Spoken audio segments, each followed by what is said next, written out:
All right, we are back with Lisa Waters Lane. She comes in each week with your garden questions. Just what are your neighbors talking about? What's going on out in the community? And we share that and just kind of expound upon it. So, Mhm. welcome to the studio, Lisa. Thank you. Good to be here. Really? Well, You like being in this little room with me, don't well, ya? okay. Yeah. So, how's your day been? So it's like gardening 101 on the garden center Mm. floor, and then you take a break. It's hard to get you out of the garden center to get you behind the microphone sometimes. It's very frustrating. Well, it's not my favorite thing to be behind the microphone, but yeah, lots of people come in with questions and concerns, and I enjoy helping customers. Like, when I get stressed out, that's too many accountants are stressful, taxes are stressful, attorneys are stressful, vendor payments, payroll. But when I get too stressed, I go out and just talk gardening with gardeners. Hmm. It's kind of fun. It is therapeutic. There's Yes, something it fun is. about it. That is true. You should do it more often. I should. Well, why don't we do it right now with some garden questions? What are Okay, people asking about? sure. So, Janet would like to know when's the best time to dig and replant iris? Yep, And then what you add to the soil when you're replanting. And then she also wants to know about the other, like daylilies, sure. hostas, Yeah. things like that. So we just went into an encyclopedia of how to transplant and move plants around. Let's start with iris because that one's so easy Mhm. and it's so natural here in the mountains of Arizona. Iris grows everywhere. Seems like animals seem to leave them alone mostly. There's no real insects that get to them, but they do tend to overgrow each other. So in Mhm. about 3 to 5 years, they'll just choke each other out. And so you had these gorgeous blooms the last 3 years, and all of a sudden the flowers are smaller. There's Mhm. less of them. That means it's time to dig those up and transplant them.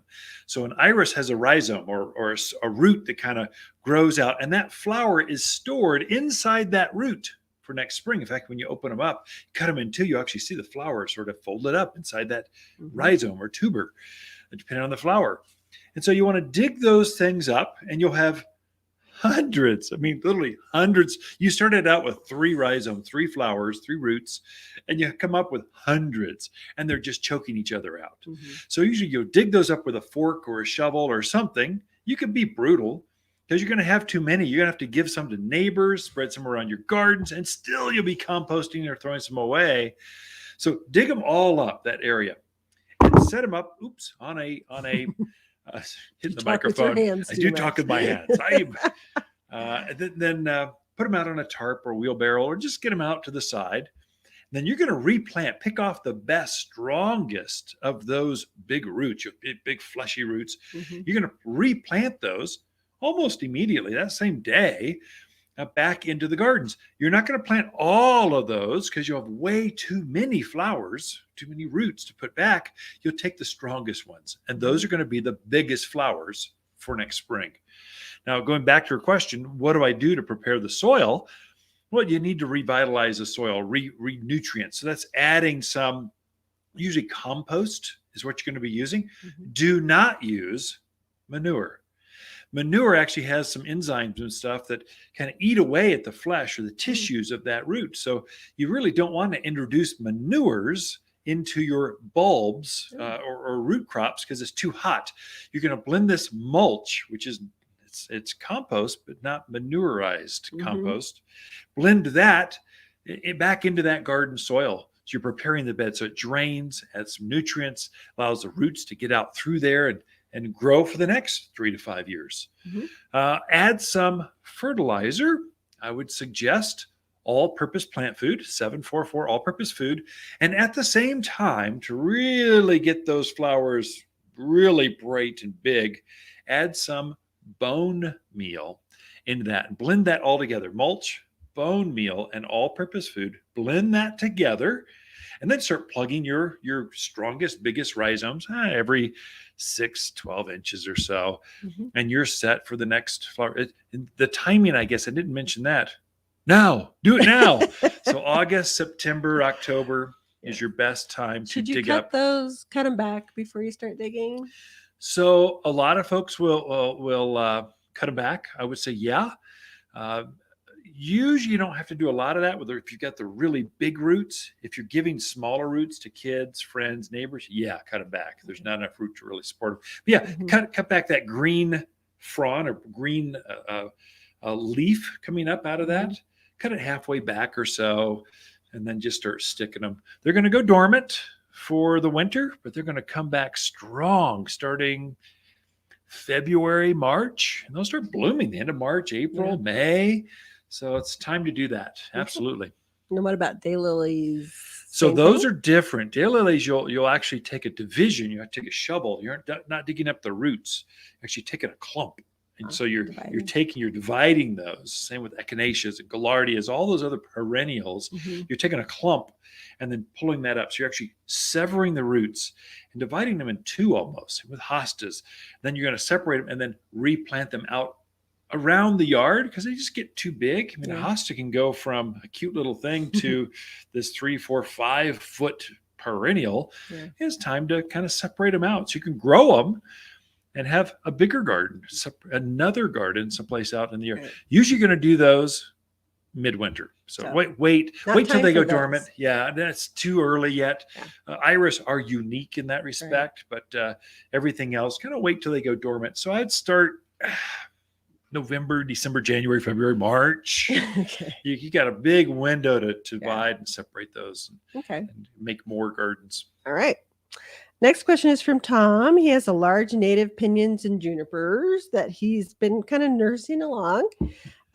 Since we've had all this rain, he's wondering, do I need to water come October, November, December, or should I just kind of let him go now? So it was pinion pines, right? So pinions, the native guys. So we have pinion pines you can plant in your yard. They're natives. We've even got the one that you get the pinion pine nuts from. We have that available to plant in your yard here at the garden center. If they're fairly new planted, water them through winter. So in that respect, yes, water a couple times a month. I would say starting November, about once a week. If you get a good storm, you can cut that off through until November. So that's the difference. For the big native ones, they've been around for a while. Sounds like he's been nursing along. Sounds like that. I got to cover for the whole audience. For that, I would say, no, you don't need to water. We've had plenty of moisture. I think it can go through. If we go another 2 months without water, which is possible. It doesn't look like that's going to happen, but it's possible. Yeah, break out a soaker hose or sprinkler head and water that. So sporadically, the best thing you can do for your native trees, pinion pines, ponderosas, manzanita, whatever, fertilize them between now and Halloween. So just fertilize around that, and they're going to use that food to help form the bud growth or the candle growth for next spring. So those things usually will start growing March, April.